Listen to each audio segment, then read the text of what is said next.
बहुत समय पहले की बात है। एक धोबी के पास एक गधा था।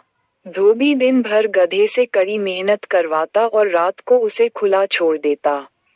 रात में गधा अपना पेट भरने के लिए इधर उधर चरता रहता। एक रात गधे की मुलाकात एक लोमड़ी से हुई।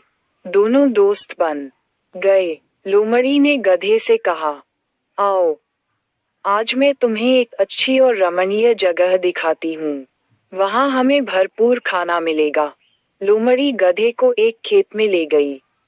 ज्वार के खेत के एक कोने में खीरे की बेलें फैली हुई थीं। बेलों पर खीरे उग रहे थे। खेत की बाड़ में एक छेद था और दोनों उसमें से होकर अंदर चढ़ गए। इतने अच्छे और ताजे खीरे देखकर गधे के मुंह में पानी आ गया। गधे ने जी भरकर खीरे खाए। खीरे खाने के बाद गधा खुश हो गया। उसका मन गाने का कर रहा था। उसने लोमड़ी से कहा, लोमड़ी भाई, आज पूर्णिमा की कितनी सुंदर रात है। आसमान में चांद कितना सुंदर लग रहा है। ऐसे सुंदर वातावरण में मैं कैसे गा सकता हूँ और तुम कोई धुन बना सकते हो। लोमड़ी बोली, अरे गधे भाई, तुम अपने हाथों से कोई गीत क्यों नहीं बनाते? हम इस खेत में अब चोरों की तरह झाड़ियों में छिपे हुए हैं। इसलिए चुप रहने में ही मजा है।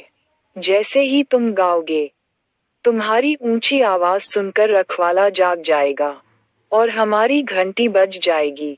गधे ने कहा, मूर्ख, तुम तो अब तक जंगली ही रहे हो। संगीत के आनंद को तुम क्या समझते हो?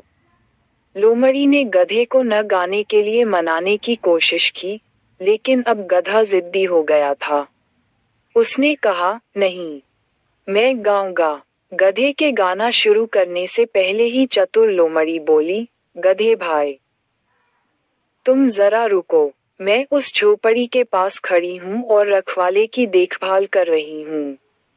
फिर तुम बिना किसी हिचकिचाहट के गाओ। लोमड़ी खेत से बाहर चली गई। अब गधे ने अपना सिर उठाया और जोर जोर से गाना शुरू कर दिया। हो, छी, हो, छी। उसकी भौंकने की आवाज सुनकर खेत का रखवाला दौड़ा हुआ आया। उसने गधे को अपनी मोटी छड़ी से पीटा और उसे अधमरा कर दिया। फिर उसने उसके गले में एक भारी पत्थर बांधा और चला गया। थोड़ी देर बाद गधा बड़ी मुश्किल से खड़ा हुआ। वह गले में एक बड़ा पत्थर लटकाए लंगड़ाता हुआ खेत से बाहर निकला। लोमड़ी ने पूछा, गधे, क्या हुआ?